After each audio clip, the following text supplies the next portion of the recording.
Hey, Team Human, Sunshine here. I'm going to tell you the story of my life as it has been so far. I really, really appreciate YouTube and my YouTube community, but I'm going to lay down the law here, girlfriends. People think I'm entitled. Entitled to what? A life of a bunch of jerky men? Yeah, thank you. That was fun. Listen up. I was born into two families, and there was a mother and father involved. My mom came from a very devout Catholic family, and I knew many of them, and Spark is being a jerk. Anyway, but my father was came from a very different family. My father came from two very, very, very alcoholic parents. And at 7, he was sent away to a military school and ended up in the U.S. Marine Corps.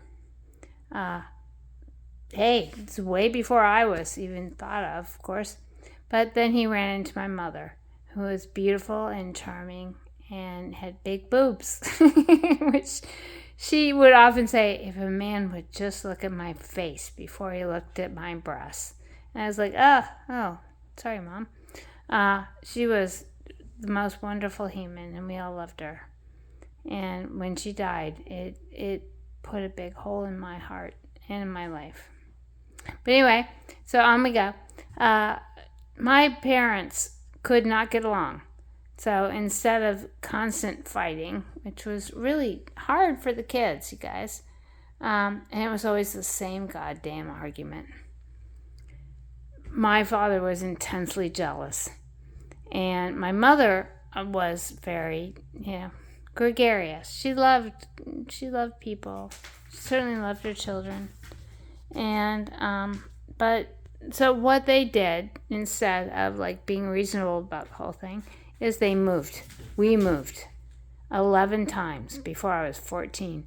People kept asking me, why do you guys move so much? Your father must be in the military. Well, he was once. He was a U.S. Marine and fought in Korea. But this is way before I came on. Anyway, so we had two families. One with no money, one with potentially money. And people don't understand. Having money doesn't give you any right to being a good human. It just is money. And it's convenient and helpful. Hey, I'm not denying that. But come on, guys. It didn't mean I had an easy childhood. And then finally, my parents, I'll never forget the day. My mother said, you too. I have one brother. And Mom said, sit down on the couch. And I'm like, oh, I think I know what she's going to say. She said, we are getting a divorce. I was like, woo! I don't think that was my reaction, but it certainly was. But when my parents finally decided it was over, they couldn't make it work, and they were destroying the children, Mom said, we're out of here. And we moved to London, which was dramatically wonderful for us. Mom just came alive. And, when your parents are really, really in it, they can't see the kids, and they can't see the pain. They just see their own need for survival. So when we got to London, Mom went, ooh, yeah, life again. Dad was still in the picture, but barely. And but then, life goes on as it always does. And so we had a great year in London. That was super fun. And then Dad said, no, you're moving back to southeastern Missouri. And, Mom said, no, don't want to do that. But you know what my father did? He said, we're going to get Leah a horse, which is what I'd always wanted, was a horse. Animals have always been the most important thing to me. So he lured us back to southeastern Missouri. And that was it. That's when the camel's back broke. And she said, fuck this. You're going to give me money and child support and alimony. Oh, back when we had alimony. And me and the kids are out of here. So that really broke my father in a whole bunch of ways. I'm so sorry. I didn't really get to appreciate him until he was 79 years old. Oh, how's that? But anyway, life goes on. So my mother was flailing about a little bit. Can you imagine being left all alone with two youngish children in southeastern Missouri? So she reached out to his family in Denver, Colorado. I was born in Boulder. But so anyway, we ended up in Denver where I went to high school and left there to go to college at Georgetown University. Oh, what fun. And then I was flailing around myself. At 19, I was feeling a little desperate. And I'd been sent to France once again as a language major at Georgetown. It was sort of expected for you to go to France. So I went to France yet again. It was a difficult year. This was during the Iran hostage crisis. For those of you who remember it, it was not a pretty time for America. Well, there's never a pretty time for America. But my university, Georgetown, said, there's no school, so you have to leave. You don't have to go back to the United States, but you have to leave Nice, which was incredibly stupid, and I thought weak, and now as on reflection. But anyway, so I go to France. It was an interesting year. Luckily, my college freshman roommate was in Switzerland, and so I said, hey, can I come to Switzerland? She said, sure. So I went to Switzerland, and then I went back to Nice, and then I went to Paris, and then I went to London, and then I went to Ireland. And this all sounds so gracious and lovely, but it fucking wasn't. If you ever stood up with a 40-pound backpack and had to stand up on a train and sleep, yeah, it wasn't fun, kids. It looks glamorous. It wasn't at all. So anyway, I get back to Denver. Now, what am I going to do? I have to go back to Georgetown to complete my senior year. That's not what happened. I get back to Denver and to my mother, who I adored more than anything. And guess what? I was acting out. I'd just gotten the first little blast of oil and gas income. And you know who wanted it? My stepfather. So he said, she's acting out. Let's lock her up. That's what they did. But with a psychiatrist. I've never denied I'm bipolar. But when you're 19 and you're flailing around and you know somebody's after your cash, you get low. And you get out of the way, which is what I should have done. I wish I'd just gone to the mountains. But I didn't, because I loved my mother more than anything. So I hung around, and then they took me to see the doctor, the psychiatrist. He's the coldest man I've ever met. I remember his office like it was yesterday, and I was 19. I'm 65 now. And so he talked to me. Mom was there. I felt pretty scared. And then Mom said, let's go out to lunch. I'm like, sure. That sounds like fun because I'm hungry. And so we got in the car with my stepfather and my mother. And we drove like a couple minutes away. And I went, wait a minute. This is not a restaurant. This is not a restaurant. And Mom said, you're going in there. I said, no, I'm fucking not. I don't know who these people are. I don't know where I am, and I am terrified. Remember, I'm 19. 19. And then 3, no shit. 3 great big white guys. They were white and they were dressed in white, came out and said, "You're coming with us." I said, "Fuck no." So they manhandled me in, threw me in a rubber room, took off all my jewelry, and left me in there. And I started screaming, "What would you do?" I screamed and I cried and then I gave up. I knew that was getting me nowhere. As soon as they let me out, I said, "I want a lawyer." And they said, "Yeah, good luck with that." Guess what? I got a lawyer because my father's family was influential in Denver. And my uncle said, "We're getting you out of there." And he did. And then my brother helped me find an apartment all by myself. And I didn't talk to my mother again for 2 months. Broke both of our hearts. But my stepfather had gotten control of my money. Woohoo! Win for him. He wasn't a horrible man. He never laid a hand on me. But boy, I knew where that came from. Anyway, blah, blah, blah. So I ended up at the University of Denver for that first semester of my senior year. And it was interesting. I was kind of glad I was there because I took classes I couldn't have taken at Georgetown.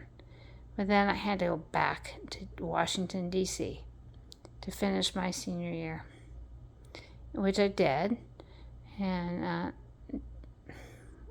not sad I went to Georgetown, but boy, if you're not Catholic, I wouldn't go to a Jesuit university. They don't appreciate women. And anyway, blah, blah, blah. So I'm going to go. So I get, wait a minute, now I have to get a job, of course. And what am I going to do? Animals have always been the only and most important thing in my life. So I head off to graduate school. What a good idea. To Colorado State University. Because I wanted to learn about taking care of animals and like wildlife conservation. Seemed like a good idea. So I go to Fort Collins, which was wonderful in many ways. But I was also all alone. And that was harsh in a whole bunch of ways. Because Fort Collins is not next to Denver, by the way, if you don't know anything about Colorado. So anyway, go off to Fort Collins. That was fun.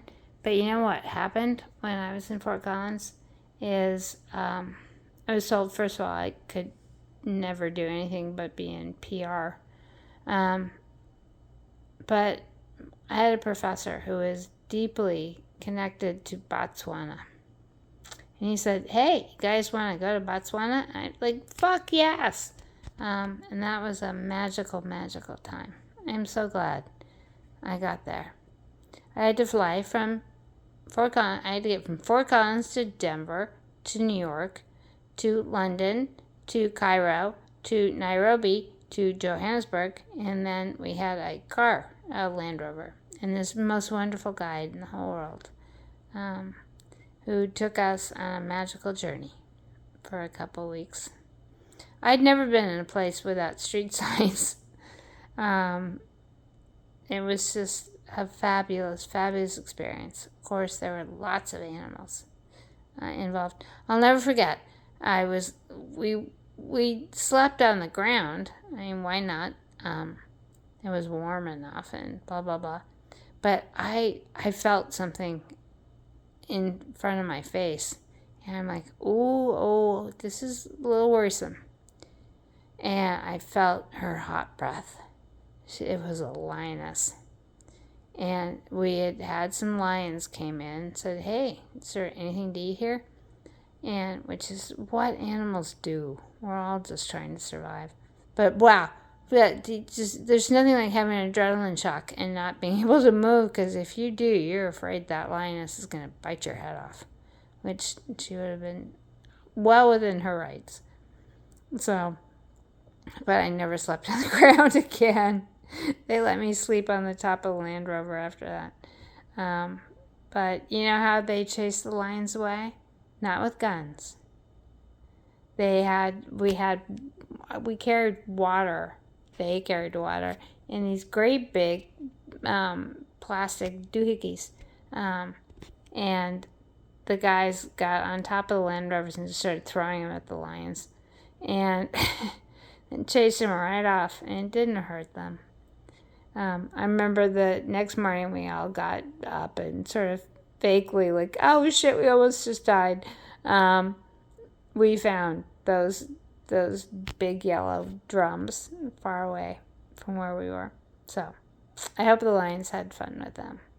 But boy, when you wake up with a lioness breathing in your face, it gives you a new perspective on life.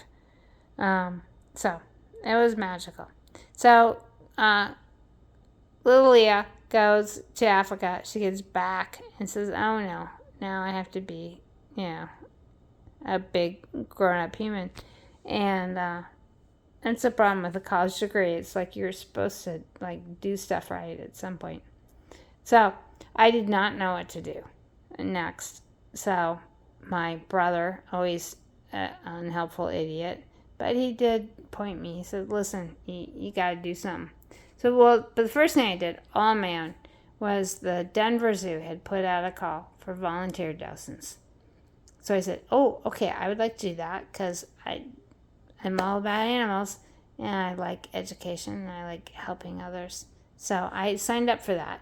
But then I was short of a guy and I needed a guy human. So my brother, once again, very unhelpful most of the time, but said, hey, why don't you go volunteer for a presidential campaign? And I was like, okay, I will do that. So I did. I volunteered for Gary Hart's 1984 presidential campaign. And that's where I met Tim. I did marry him eventually. It took forever. But I did marry a younger man. He's 9 months younger than me. And we were married for 30 years. And I miss him today. We're still good friends, I think. In a way, he really did not want me to divorce him. It was cruel in a bunch of ways, but I just had to find myself. At 58, took me 10 years to lose 80 pounds. And I started snowshoeing fanatically. And I was always with my dog, our dog. And Quinn is her name. But I just said, I gotta strike out. I gotta do this on my own for a little while. Because my father had died. He died on Christmas in 2013.